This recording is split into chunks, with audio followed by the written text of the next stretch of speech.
Hi everyone, and welcome to the third GIMP tutorial that I'm doing in this series. So far we've gone over just a brief overview of GIMP and what it is and what it can do, and then we've also gone over how to open and save files in GIMP. Today we're actually going to start getting into the meat of what the series is about, and that is the capabilities of GIMP. And to get into this, I'm just going to start with going over a brief overview of the interface of GIMP and the workspace that you're going to be seeing when you open it up, and what you're going to be working with here. So this is probably close to what you're going to be seeing when you open up GIMP for the first time after downloading it. I've made a couple of changes, maybe, but none of them are really very big ones. So up here, first of all, you're going to see this menu bar like you're going to see on most programs. So there's File, Edit, Select, View, Image, Layer, Colors, Tools, Filters, Windows, and of course Help. These have a whole bunch of different options under them, and pretty much everything contained in the program you're going to find on these window bars in some way or some form. We'll go over a little bit of what's inside there here in a minute, but first I want to go over the rest of the interface. This is your toolbox. The only other place where I could think that you might find your toolbox is along the side here, but I'm pretty sure it default comes up here in the corner. This has your tools that you're going to be using for GIMP, and it contains pretty much all of them. I don't think there's a single tool that isn't on here. Now you're not going to see all the tools on these icons on here, because any of the tools that you see on here, if you back click on them, it's going to pop up a list of similar tools. So this is currently on rectangle select, but I can also go to ellipse select. Say I go over here to the paintbrush. If I back click on it, it's going to show a couple options like pencil, airbrush, ink, and then my paintbrush, which is sort of a special paintbrush. But so all the tools you're going to be able to access pretty easily over here just by either clicking on it or back clicking and then clicking whichever tool that you want to access. Now you'll notice when I clicked this, or when I click another one, this dialog box down here is going to change. That's because this is the tool options box. This just lists what you can do with your tool. Say for example, I'm on paintbrush right now. I have this picture over here. I can edit different aspects of this paintbrush using this tool over here. If I want to make the paintbrush bigger, I add to the size and the paintbrush is bigger. Aspect ratio, which is kind of like how narrow or wide your brush is. Angle, if you had a brush that wasn't a circle, that would be important. Hardness, force, same deal. There's just things that you can edit on here, and they're different for each tool. Now you're going to notice another box over here that says Undo History. You're going to notice that I made a few changes to this piece, and these changes show up on the undo history. So in other words, say I start making changes to this and then I just completely change my mind and I decide that this is not the direction I want to take this piece in and I want to go way back to the beginning. Well, it's a lot easier to go back through the undo history and figure out where things started to go wrong than it is to press undo a million times. So that's what the undo history is for. These dialog boxes can be changed pretty easily. If you go over here to this little arrow that I just clicked on and press Add Tab, you can add any of these tabs on there. There are so many things that you can add on there, but right now I just have the tool options and the undo history.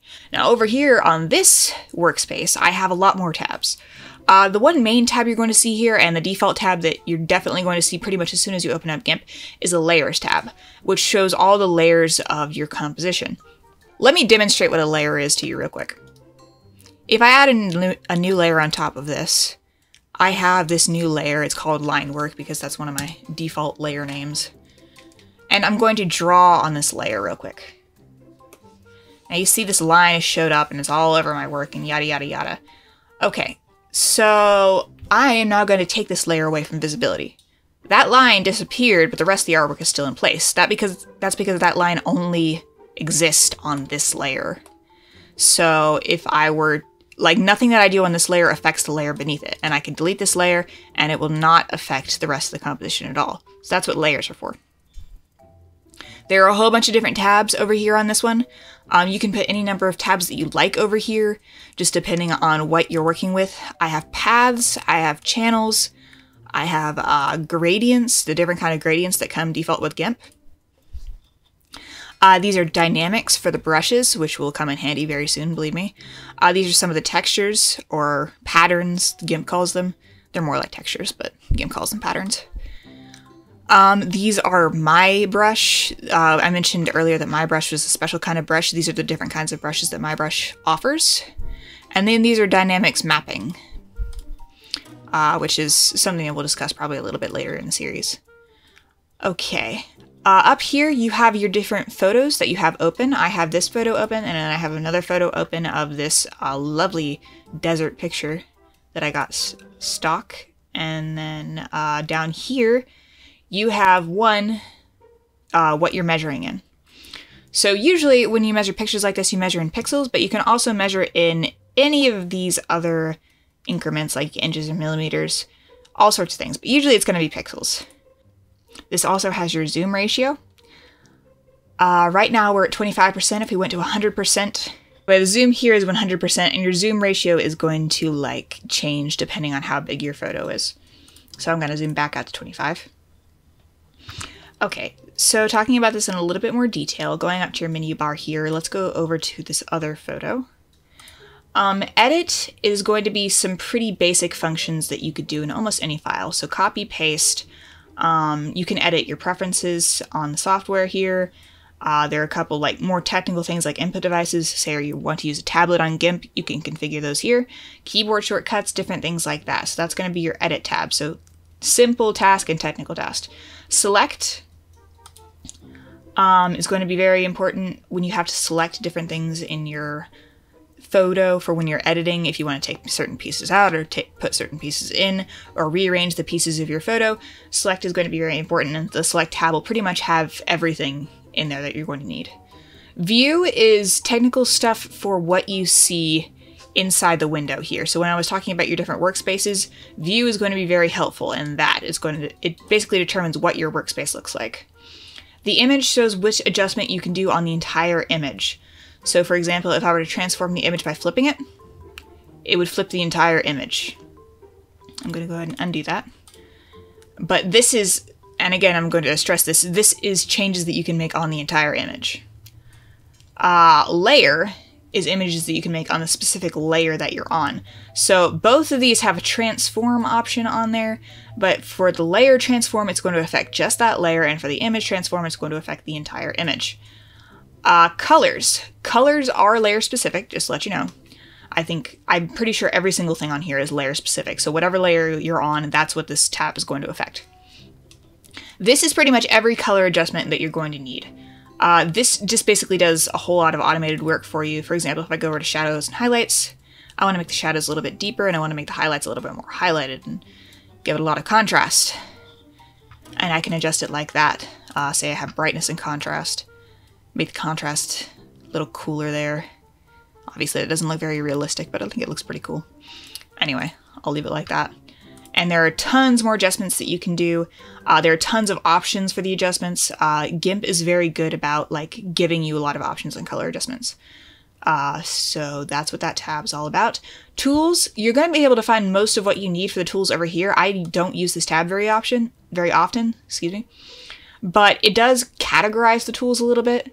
So, for example, selection tools, paint tools, transform tools, just depending on what you want to do. So you might have to use it every once in a while. I don't very often because, again, everything in this tab is already over here, but it's there. Filters is very important. There's so much in this tab that you can use. GIMP has a whole lot of filters, and I think they have even more that you can download if you want to. But you can do any number of things to this picture with this filters. I'll just show you one. This is a blur that you can do. And it just makes the entire image blurry. And that's it. But it's so quick and it's so simple. And GIMP just has it right there under the Filters tab. I would suggest you explore this tab thoroughly. Windows is a bit similar to Views. You can have docks. A dock is basically, it's something that you can put in one of these workspaces over here. You can also open those docks as windows if you like. I usually don't because that just gives you a whole bunch of windows that you have to deal with and move around. But the window, that's pretty much all the window is. Help, it's just stuff that, you know, about GIMP. You know what the help tab is for. I don't think I need to explain that to you. There is a user manual for GIMP that you can download, I think. Yes. So GIMP offers a user manual that you can get online, just in case anything I'm saying is unclear, or you just don't like my tutorials and you would rather read the user manual. I think that's going to be it for this video. If you liked it, please like, and if you found it helpful, please let me know in the comments below. If there's anything else that you would like to see a tutorial on, please let me know, and I will try my best to oblige you. Anyway, thank you so much for watching, and I'll see you in the next one.